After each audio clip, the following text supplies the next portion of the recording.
Joseph, Bachalakuri Joseph. అయిపోయింది, ఈ కథంతో అవసరం అయిపోయింది. మా పార్టీ కాదు. వర్రా రవీంద్రారెడ్డి 2019 నుండి 24 వరకు ఇష్టానుసారం మహిళల్ని దూషించినటువంటి వ్యక్తి. వైఎస్ఆర్సీ అధినేత జగన్మోహన్ రెడ్డి గారి భార్య పక్కన ఎన్నో ఫోటోలు ఉన్నాయి. ఆ తర్వాత ఆయనని అరెస్ట్ చేయగానే అతనికి మాకేంటి సంబంధం అన్నారు వీళ్ళు వచ్చేసి. ఆ తర్వాత మరొకడు ఈ రౌడీ షీట్ రోడ్ ఉంటాడు గుంటూరులో, అనిల్, బోరుగడ్డ అనిల్.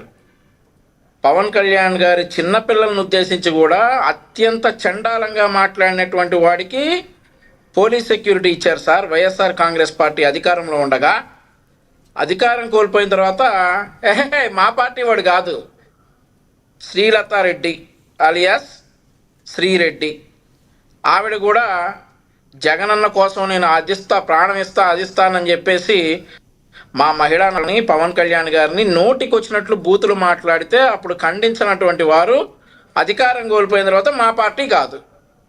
ఇప్పుడు కూడా ప్రశ్న జోసఫ్ బచ్చలకూరి, ఎప్పుడైతే ఇతని రిమాండ్ రిపోర్ట్లో యాంటీ హిందూ భావాజాలం, నక్సల్ భావాజాలం అండ్ ఆల్సో టెర్రరిస్టులకు సంబంధించినటువంటి విషయాలు ఉన్నాయి అని చెప్పేసి బయటికి రాగానే మా పార్టీ కాదు, వాళ్ళంతా కూడా తెలుగుదేశం పార్టీ అని చెప్పేసి ఒక ట్రిక్ అన్నమాట ఇది. సో ఈరోజు సరే, ఎవడైనా కావచ్చు, బచ్చలకూరి జోసఫ్ ఏ పార్టీ అయినా కావచ్చు, అతను యుఏపిఏ యాక్ట్ కింద బుక్ అయి ఉన్నాడు. ఆయన మీద ఛార్జెస్ ఫ్రేమ్ చేశారు, అరెస్ట్ చేసి ఉన్నారు. నేను ఇదే యుఏపిఏ యాక్ట్ గురించి మీకు ఒక విషయం చెప్పాలి లక్ష్మీనాగ్ గారు. ఇదే యుఏపిఏ యాక్ట్ ఎప్పుడైతే 2018 జనవరి 1న మహారాష్ట్రలోని భీమ్ కొరేగావ్ అనేటటువంటి ప్రాంతంలో జరిగినటువంటి హింస మీద ఒక ఎఫ్ఐఆర్ కట్టారు.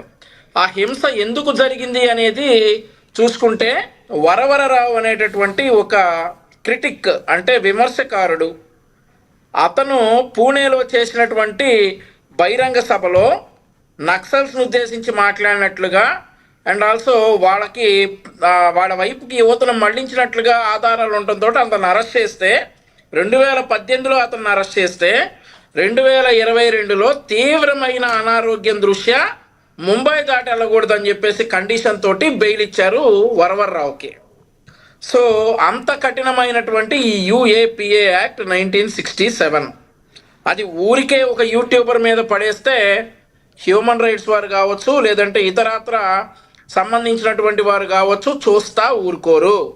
డెఫినెట్లీ వాళ్ళు వచ్చేసి ఇతని మీద యుఏపిఏ యాక్ట్ ఎందుకు పెట్టారో చెప్పాల్సిందే, హ్యూమన్ రైట్స్ వారు వచ్చి పోరాడతారు. కానీ ఇక్కడ వైఎస్ఆర్ కాంగ్రెస్ పార్టీ తప్ప ఎవరూ కూడా జోసఫ్ గురించి ఇప్పుడు తప్ప ఎవరూ పోరాడలేదు. హేరామ్, జర్నలిస్టులు అరెస్ట్ చేస్తారా అని చెప్పి ఆశ్చర్యపోయాడు వైఎస్ఆర్సీ అధినేత పులివెందుల ఎమ్మెల్యే జగన్మోహన్ రెడ్డి. ఈ పులివెందుల ఎమ్మెల్యే జగన్మోహన్ రెడ్డి ముఖ్యమంత్రిగా ఉండగా అంకబాబు అనేటటువంటి ఒక జర్నలిస్ట్ని, దారపనేని నరేంద్ర అని మా పార్టీకి సంబంధించినటువంటి ఒక మీడియా కోఆర్డినేటర్ని, అనేక మంది జర్నలిస్టుల్ని దేశద్రోహం కేసు కింద, రాజద్రోహం కేసు కింద అరెస్ట్ చేయటం జరిగింది. అంకబాబు గారు అనేటటువంటి వ్యక్తి దుబాయ్ నుండి విజయవాడకు వచ్చినటువంటి ఎయిర్పోర్ట్కి వచ్చినటువంటి విమానంలో ముఖ్యమంత్రి కార్యాలయంలో పనిచేసేటటువంటి ఒక ఓఎస్డీ గారి భార్య 1170 గ్రాముల బంగారం తీసుకొచ్చి దొరికిపోయారు. కానీ సెంట్రల్ ఇంటెలిజెన్స్ వాళ్ళకి ముఖ్యమంత్రి సీఎంఓ నుండి ఒత్తిడితోటి వదిలిపెట్టారు అని వార్త రాసినందుకు రాజద్రోహం కేసు పెట్టిన మాట వాస్తవం కాదా? దాని తర్వాత జడ్జి రామకృష్ణ గారండి, జడ్జి రామకృష్ణ గారు ఆయన జడ్జిగా ఉండగా ఒకానొక సందర్భంలో జగన్మోహన్ రెడ్డి గారిని కంసుడు అని చెప్పి అన్నందుకు గాను అతని మీద రాజద్రోహం కేసు కట్టారు. ఆ తర్వాత ఎంపీ రఘురామరాజు గారి మీద రాజద్రోహం కేసు కట్టారు. ఆ తర్వాత మరి వేరే ఛానల్ ప్రస్తావనలు ఇక్కడ తీసుకురాకూడదు కాబట్టి 2-3 న్యూస్ ఛానల్స్ అధినేతల మీద, అందులో ఉన్నటువంటి యాంకర్ల మీద రాజద్రోహం కేసు కడితే ఒక్క కేసు కూడా నిలవలేదు లక్ష్మీనాగ్ గారు. ఎందుకంటే అవి దొంగ కేసులు కాబట్టి. ఈరోజు ఇదే బచ్చలకూరి జోసఫ్ మీద యుఏపిఏ యాక్ట్ కడితే జడ్జి గారి దగ్గరికి తీసుకువెడితే అవన్నీ పరిశీలించిన తర్వాత జడ్జి గారు నమ్మారు కాబట్టే రిమాండ్ ఇచ్చారు. ఏదో పవన్ కళ్యాణ్ గారినో చంద్రబాబు నాయుడు గారినో విమర్శించినందుకు యూఏపీఏ యాక్ట్ కనుక అప్లై చేస్తే ఊరుకుంటారా సార్? హ్యూమన్ రైట్స్ కమిషన్ వాళ్ళు కానీ ఎవరైనా కానీ ఊరుకుంటారా? మానవ హక్కులు, ఆ హక్కులు, ఈ హక్కులు అందరూ వీళ్ళేమైనా ఊరుకుంటారా సార్? మాకు రావణ్కి ఎటువంటి సంబంధం లేదు, మా పార్టీ కాదని చెప్తున్నారు వాళ్ళ నేతలు ఇప్పుడు. మరి ఎందుకు సార్ అంబటి రాంబాబు గారు వచ్చి బెయిల్కి మేము సహకరిస్తాం, రావణ్ తరపున మేము పోరాడతాం, అతన్ని తరపున మేము పోరాడతాం, మా పార్టీ అతనికి అండగా ఉందనింది వైఎస్ఆర్ కాంగ్రెస్ పార్టీ ఎందుకు సార్? ప్రశ్న యూట్యూబ్ ఛానల్లో పనిచేసే వాళ్ళందరికీ అండగా ఉండి థ్యాంక్ యూ జగన్ అన్న మాకు అండగా ఉన్నందుకు అని వాళ్ళు ఎందుకన్నారు సార్? ఎందుకన్నారు వాళ్ళు? ఒక దేశద్రోహి, ఒక రాజద్రోహి, ఒకడు నక్సల్స్కి సపోర్ట్ ఇచ్చేవాడు, టెర్రరిస్టులకు సపోర్ట్ ఇచ్చేవాడికి వీళ్ళు సపోర్టా? రాష్ట్రంలో ఈరోజు మతాల మధ్య, కులాల మధ్య చిచ్చు పెట్టడానికి ఫండింగ్ చేస్తారా సార్? యూఏపీఏ యాక్ట్ ప్రకారం ఎవరైతే ఫండింగ్ చేశారో వాళ్ళు కూడా శిక్షార్హులు. ఈ మతాల మధ్య, కులాల మధ్య మంటలు రేపడానికి అండ్ ఆల్సో దేశ సమగ్రతను దెబ్బతీయడానికి ఎవడెవడైతే ఫండింగ్ చేశారో వాళ్ళందరూ కూడా శిక్షార్హులు. ఈరోజు ఒకవేళ జోసెఫ్ అకౌంట్లో గనక వైఎస్ఆర్సీ పార్టీ నుండి ఫండింగ్ ఉంది అని అంటే మా ముఖ్యమంత్రి గారు ఆల్రెడీ చెప్పారు, నన్ను పవన్ కళ్యాణ్ని దూషించడానికి వైఎస్ఆర్ కాంగ్రెస్ పార్టీ ఫండింగ్ చేస్తా ఉంది అని చెప్పారు.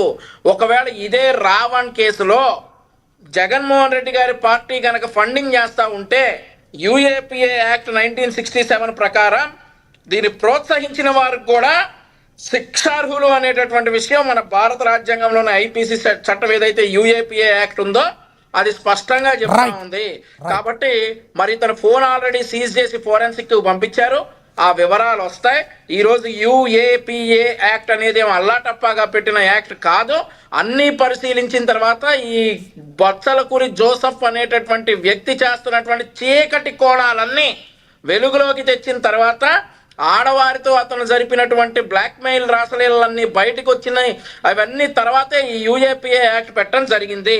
మా క్వశ్చన్ ఒకటే, మొన్న జగన్మోహన్ రెడ్డి గారి ప్రెస్ మీట్లో మా స్టాండు మావిగన్, మీ స్టాండ్ అమరావతి, ఎలక్షన్కి వెళ్దామని అన్నారు. ఇదే మాట మా స్టాండ్ బత్సలకూరి జోసెఫ్, మీ స్టాండ్ మరి యూఏపీఏ యాక్ట్ కింద ఆయన మీద పెట్టిన కేసు, దీని మీద ఎలక్షన్కి వెళ్దాం అనేటటువంటి సత్తా వైఎస్ఆర్ కాంగ్రెస్ పార్టీకి ఉందా? అండ్ యూఏపీఏ ఇప్పుడు ఈ బత్సలకూరి జోసెఫ్ చేసినటువంటి వ్యాఖ్యల్ని వైఎస్ఆర్ కాంగ్రెస్ పార్టీ సమర్థిస్తుందా లేక ఖండిస్తుందా అనేటటువంటి వివరాలను మరి వైఎస్ఆర్సీ అధికార ప్రతినిధి మధుసూదన్ రెడ్డి గారి నుండి తెలుసుకోవాలని అనుకుంటా ఉన్నా. ఇంకేం సార్, ఆల్రెడీ వాళ్ళ పెద్దిరెడ్డి రామచంద్రారెడ్డి గారు ఏదైతే చెప్పారో గతంలో మీరు ఆల్రెడీ ఇందాడ లక్ష్మీకాంత్ గారు కూడా చెప్పారు కదా. సరే సార్, అంతా బానే ఉంది, ఓకే బానే ఉంది. మరి అంబటి రాంబాబు గారు ఎందుకు సార్ వచ్చేసి ఇతనికి మేము లీగల్ ఎయిడ్ ప్రొవైడ్ చేస్తాం, వైఎస్ఆర్ కాంగ్రెస్ పార్టీ అండగా ఉంటది, ఏంది దేశాన్ని దిక్కినోడికి వైఎస్ఆర్ కాంగ్రెస్ పార్టీ అండగా ఉంటదా? యువతను నక్సల్స్ వైపు తిప్పుతున్న వాళ్ళకి వైఎస్ఆర్ కాంగ్రెస్ పార్టీ అండగా ఉంటదా? ఎవరికి అండగా సమర్థిస్తున్నారా ఖండిస్తున్నారా? జోసెఫ్ మాటల్ని సమర్థిస్తున్నారా ఖండిస్తున్నారా?